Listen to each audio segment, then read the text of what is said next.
really to serve as your keynote speaker because I've been in the same seats that you've been in and mentored and advised and been assistant just like you've been in. Wow, that take me back just a little bit, as Shatina said, that I was her RA, and I think I still look pretty good. Even though I've been out of school a few years now.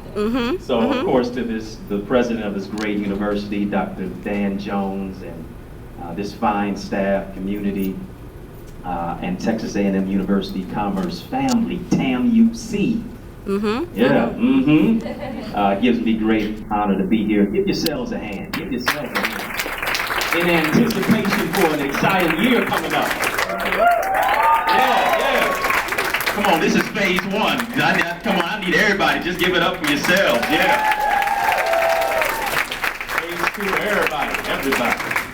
So of course, you know, as you are anticipating a wonderful year, I definitely have to give a shout out to my former boss and your current boss. I know he's in absentia. He's not here right now, but Mr. Michael Stark. All right. Give it up for him. Jessica.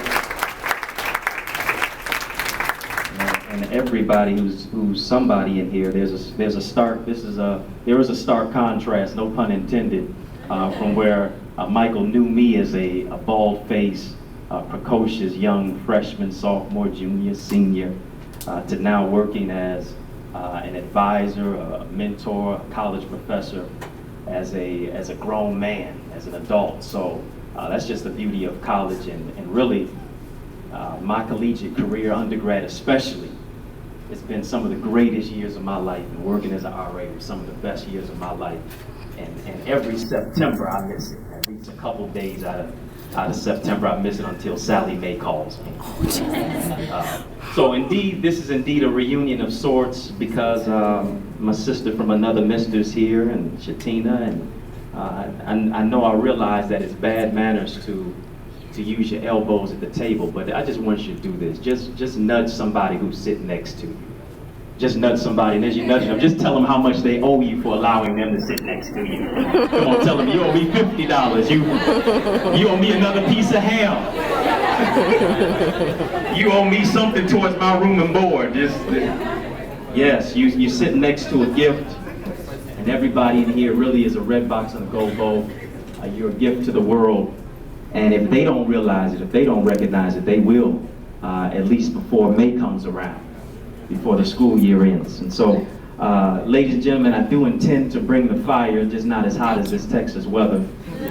So in essence, a motivator needs to be motivated, an encourager needs to be encouraged, a teacher needs to be taught, an assistant needs to be assisted, a leader needs to be led, not because of anything that we have that is deficient, but really so that we can be efficient and effective in our craft. And so I really couldn't help but draw inspiration from today's theme. And really, if I were to tag a topic and a title really to the theme, I would use as a subject, Mission Possible. That's what I'd use as a subject to inspire you and to talk to you today. Mission Possible. And really, just the other day I went to the movies and I saw the film Mission Impossible. Anybody seen that film yet? As well, it's one of the highest grossing of the trilogy, I believe. It's Mission Impossible, starring the Oprah couch jumping Tom Cruise. Really, who serves as a special agent on a mission. He's focused on eliminating a terrorist organization. And the movie begins with Tom Cruise involved in risky business, pun intended. And he's leaping onto the wings of a moving airplane to secure a shipment back into his possession. And oftentimes the task at hand to serve as a resident assistant, as a community innovator, as a university leader, takes you out of your comfort zone. Because now you have to do what Tom Cruise did. You have to take the leap. And nothing can be achieved without your comfort zone being disturbed. Nothing can be achieved without your comfort zone being interrupted. Because really, to be successful, you have to upset the equilibrium of what you're used to. You have to break out of your comfort zone and do something different, or you're going to get the same result. To expect something different doing the same thing just means you're just straight up insane. And so really you have to take the risk. You have to break out of the shell. You have to hatch, so to speak. You got to stretch beyond your limits and leap onto the wings of a plane, or leap onto the wings of whatever task it is that you have at hand in order to soar to the next level.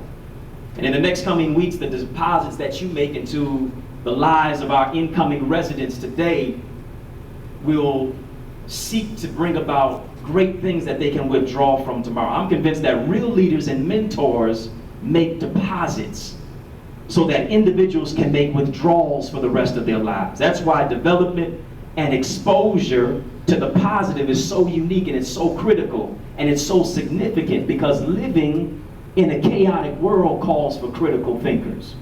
It calls for individuals to think beyond the box. It calls for individuals to think beyond the scope of their limits, to think beyond just their Facebook, their Instagram, their Twitter, their social media, their sphere of influence, and think about how can they create something greater than already that which exists. And that's why it calls for creative and critical thinkers in order to influence character, culture, colleges, and even communities that are riddled in crisis. And we can see around the country, around our world, even in the state of Texas, from McKenzie to Waller County to Dallas, that we are in chaotic times. And so master mentors, master facilitators, master resident assistants see beyond their circumstance. They see beyond what they see in order to maximize the moment and manifest the power of possibility. And in order to do that, it takes you having 3D vision. It takes you having 3D vision through the scope of dignity, diversity, but also you have to understand that we always give people a blueprint of how to treat us by the way that we treat ourselves. And so then there's diversity, which informs us to see each and every single resident as equal, especially the ones that really we identify with the least, because it denotes the importance of inclusion at our university. And it's worth noting that everybody doesn't have the same background, everybody doesn't have the same genesis, everybody doesn't have the same idiosyncratic disposition that is akin to you. And as leaders, we must take precautions to ensure that we don't develop, like I like to say, cultural cataracts, to where we only see based on our own perception, based on our own background, based on our own experience, by looking at our residents through our specific lens. The next one is diversity, and diversity speaks to the fact that our residents are different, but they are not deficient. And when we can hone in on it to possess a panoramic perspective, it engenders within us 20/20 vision, to look beyond where our residents are and see them for where they can be.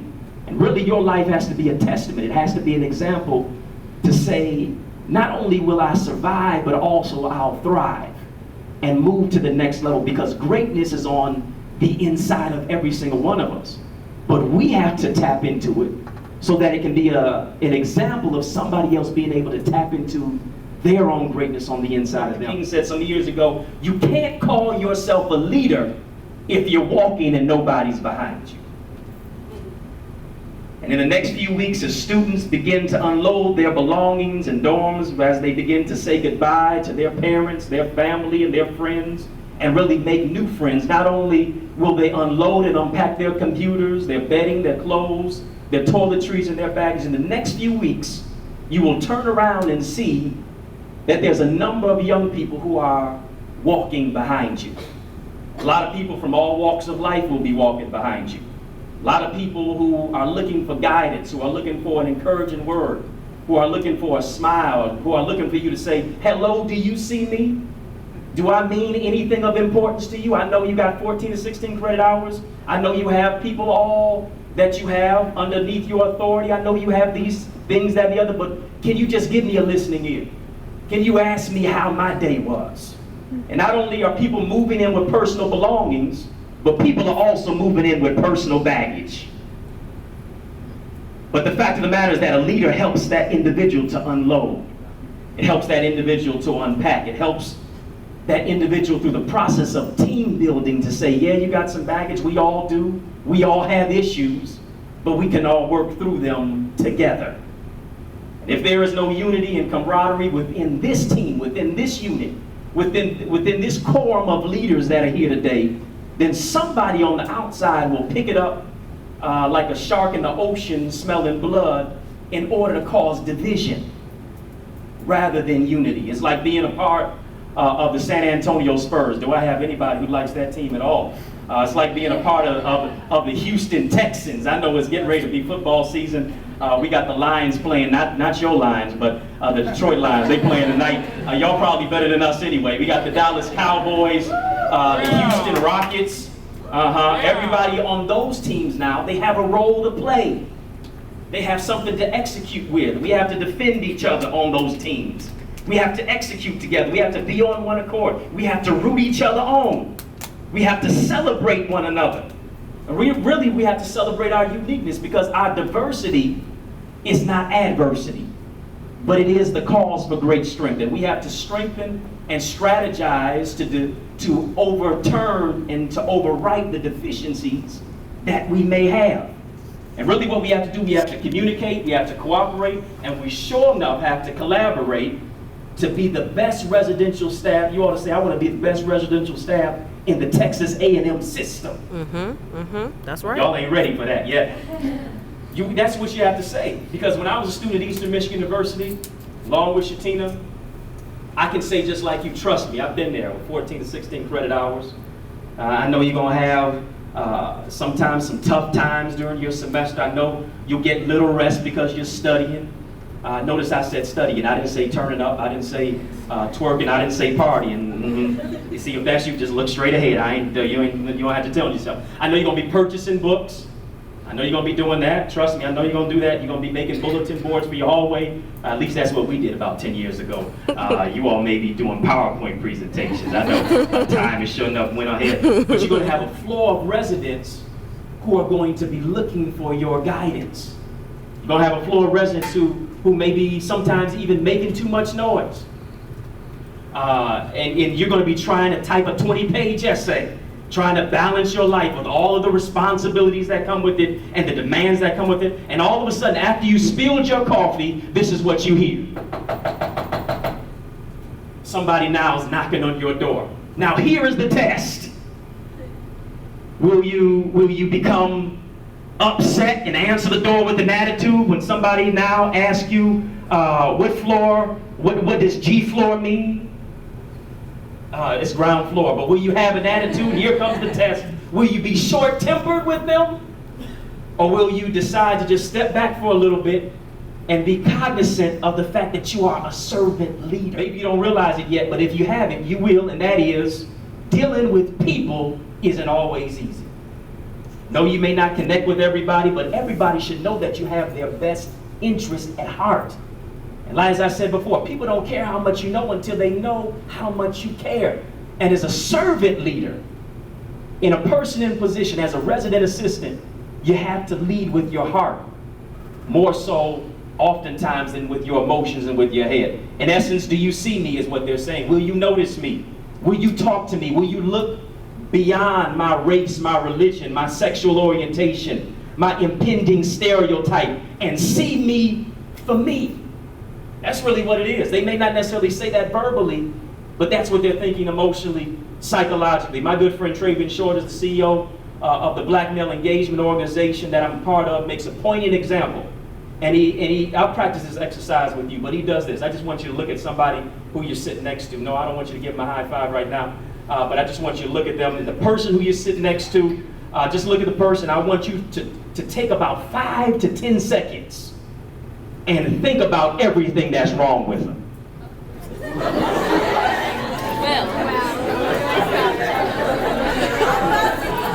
All right, I think I need to expire the time right now. Somebody may say, Dr. Kyle, I think I need a little bit more time. I found a few flaws with my neighbor, my partner sitting right there. See, the fact of the matter is, and just real quickly, how many of us felt just a tad bit uncomfortable doing that? It was a little uncomfortable. Made many of us uneasy, but a lot of times we do this unconsciously. We overgeneralize. We judge people without even knowing them. We don't even have a law degree and we judge. A lot of times we do this unconsciously and we analyze everything that's wrong with somebody with the people who are on the outside before we gain an understanding of who they are on the inside. We analyze everything that's wrong with somebody rather than the possibilities of what's right with them. And what we do is we often make assertions and judgments about people based on media perceptions. How they wear their pants, their family background, whether they got on Louboutins or not. I know y'all can afford all that. I know y'all can afford a Miu Miu bag and Louis Vuitton account and Fendi and all that. We judge people based on what they have versus who they are. And really, it doesn't matter how people portray themselves to act. Everybody has a fragile do not drop label on their lives. And what if we can engage not just these residents, but our residents? Because we see them as members of our family and our community. Despite race, creed, or color, whether we are Hispanic American, whether we are African American, whether we are Indian American, Native American, Arab American, white American, guess what? The last 4 letters in American spells what? Come on, say it like you mean it. Yes, not just can, but I can. We're all in this together. Who told you what you can't do? Who told you what you can't be, what you can't overcome, what you can't become? Because the mission is possible. Nelson Mandela said it always looks impossible until it's done. And that's what we have to do this year. We have to look at every impossible as I'm possible. One thing that I learned in my chemistry class when I was a 16-year-old junior, I learned in school that water steams at 211 degrees, but it boils at 212 degrees. That didn't mean anything to me then because my favorite 2 classes in high school were gym and lunch. I've come a long way. But now that I understand it, that there's just 1 degree difference between steam and boil. Somebody's dream is on steam in here. Somebody's mindset and vision is on steam. All you have to do is turn it up a notch. I want y'all to turn up. I want everybody to turn up today. I want you to turn it up so good to where it gets hotter than Texas temperatures. I want you to turn up your grind and your hustle and your grit and your motivation and your encouragement and your sustainability and your diversity and your dream and your dignity so much that other people begin to catch on fire and say, I don't know what it is about you, but I like it. I don't know what it is about you, but I love it. I don't know what it is about you, but I need your motivation to turn up my temperature, to move my life to the next level. This is your year to come together as one team. This is your year to come together as one band, as one sound, just like Drumline, and get on the line and do what is positive, do what is powerful, do what is uplifting, do what is strengthening, to make this the best year, to have fun, to lead, to live, to love, and to lift each other to move to the next level.